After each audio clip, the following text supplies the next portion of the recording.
Today I'd like to introduce another new product from Anti-Splat.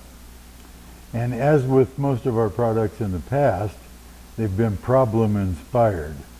An issue has come up over time with a design of this part or that part, or not meaning that the parts were bad or designed wrong, but we're lucky enough to have thousands, hundreds of thousands of hours of testing and whatnot in front of us, so it makes it much easier to come up with solutions for minor problems. Now, one of the main concerns that seems to be concerned with most people with RVs, and for that matter many different other experimental aircraft, especially the ones that are geared towards performance, they seem to be tight cowled and perform well, usually with relatively high horsepower. So they have the potential of heating issues.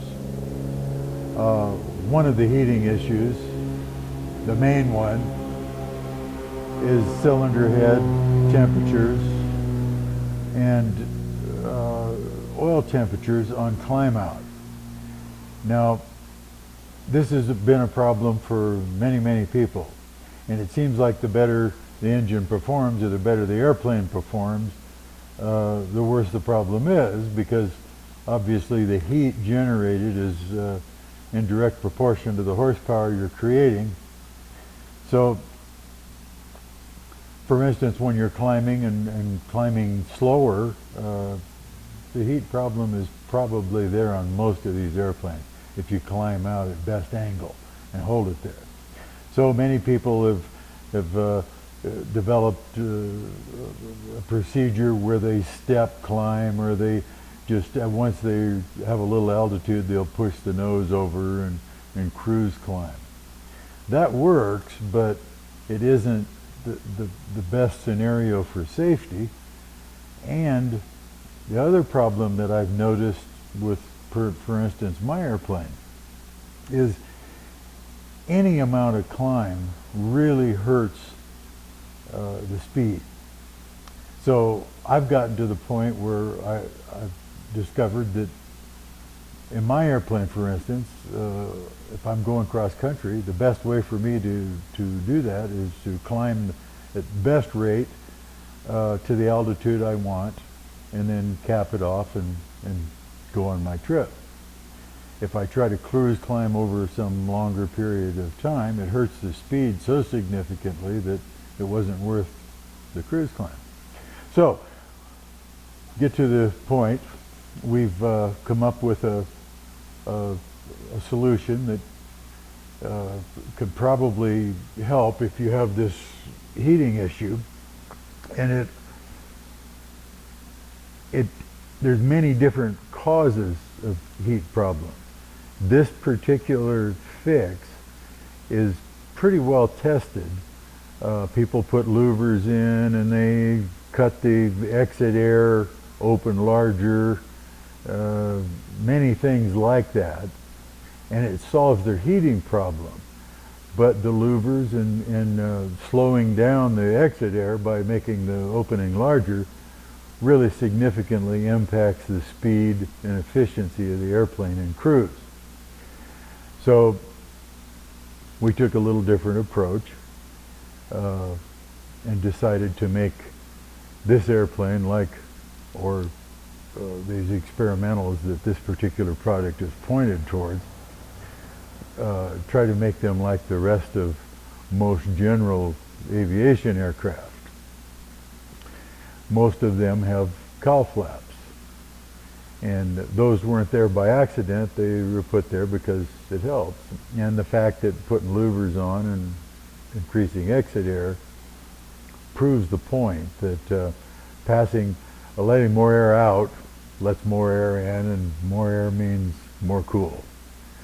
So we went about trying to create a simple, easy retrofit cowl flap that won't impact speed on your airplane. Once you're at the altitude, you can close the cowl flap and away you go, totally unaffected. And you are able to climb to that altitude without over-temping the engine. So this is our new product, and it is relatively simple. It's a very easy install, and in the video here I'll attempt to go over some of that.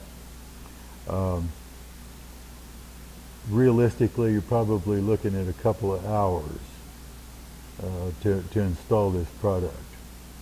And it doesn't require major modifications to the airplane and a bunch of paint work and all of those things that would normally be associated with modifying the cowl for cowl flaps. So, this is the product. It's very simple, very lightweight. It only weighs about 7 ounces, so it doesn't have a big impact there. Very high quality construction and extremely simple to install. Now, we'll start with the install. This fixture represents the cowl. For instance, on most of the RVs, this is the thickness of the cowl. This is the most thickness that we found, was 1/4 inch. Some of the real early stuff had a thinner one, but all that would require during the install would be to shim the little package up just a little until the bottom is flush with the cowl. Now, as far as paint work goes, really all that is required there, if this one, for instance, we painted white because the bottom of the airplane that this one is going in is white. So all that's necessary is to paint the door. And you're not going to really destroy the paint on the cowl around the opening if you use just a little bit of care on the install. Now, it comes with a very simple little wiring diagram here and a template. Now this template, you just cut this template off and tape this to the bottom of the cowl where you want this cowl flap to go. You tape this to the bottom of the cowl, then you take a scribe and you push a little center mark where each of the holes in the corners are. Then take the template off, take a scribe and scribe out the surface.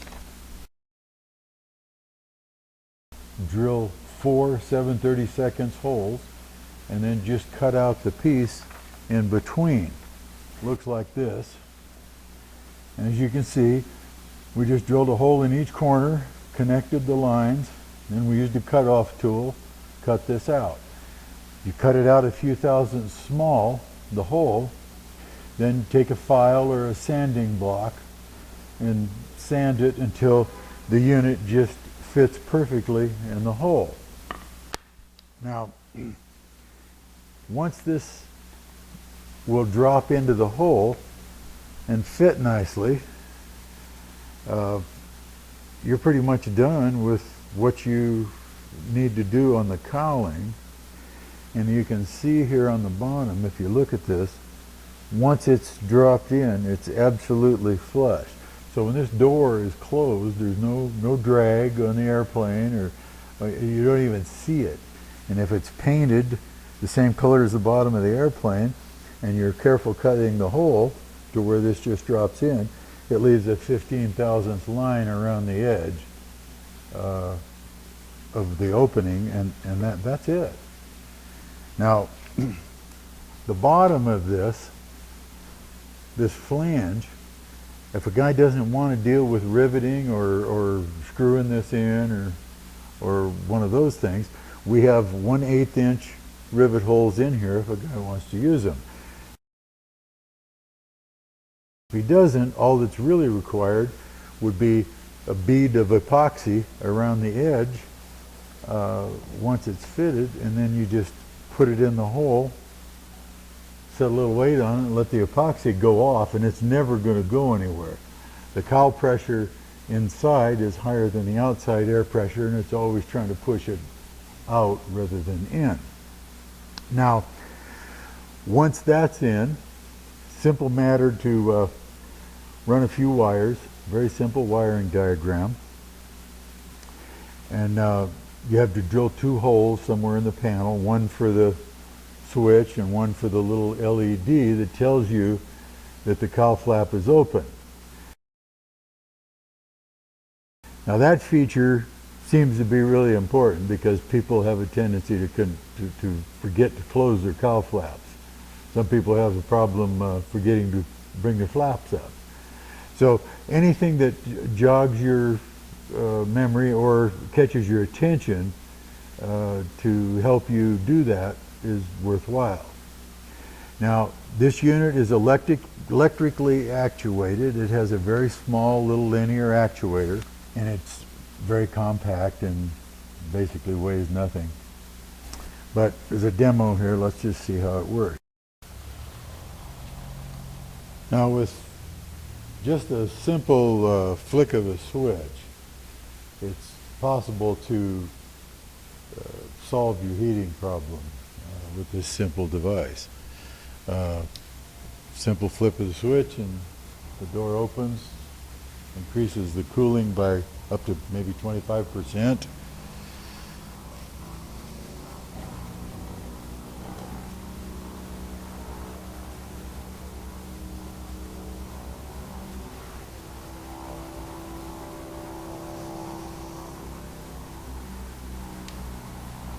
Flip of the switch when you get to altitude, and the unit closes and the indicator light shuts off. Pretty nice addition to most any performance experimental airplane. Now the beauty of having it electrically operated, I've had several friends that have went to the trouble to try to make a cowl flap or door on the bottom of their cowl that's cable actuated.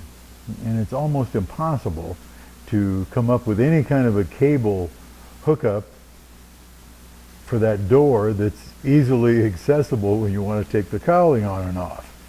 It makes it very difficult, and it's a real pain. So the nice thing about this is it's just simply one little plug right up close to where the top cowl joins the bottom cowl. You just, when you go to take your bottom cowl off, you just reach over there, unplug it, and go ahead and take the cowl off just like normal. So it's not in the way, and it doesn't add complexity to that cowling removal when you want to do an oil change or whatever. So that's basically the little product. We went out and did a lot of testing.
I never ever had a heating problem until I put the better propeller on. I went to the Whirlwind constant speed.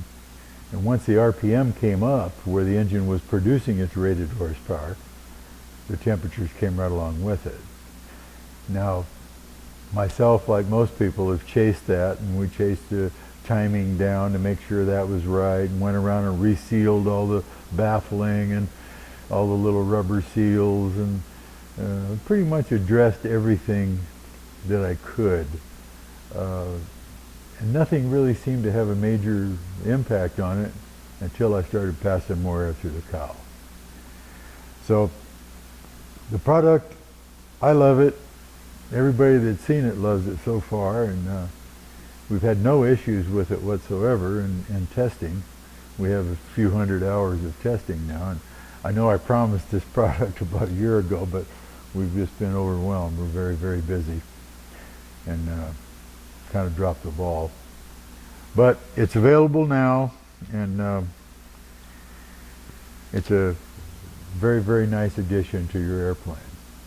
It can take a lot of that strain out of worrying about temperature, and here in Southern California it's a problem. For instance, today here it's about 106. So climbing out of here is really puts the test on the engine and its ability to get rid of heat. So this video will be on our website. Just give us a call if you have any questions. And we should have these, like I said, up and running within the week. So thank you, and happy flying.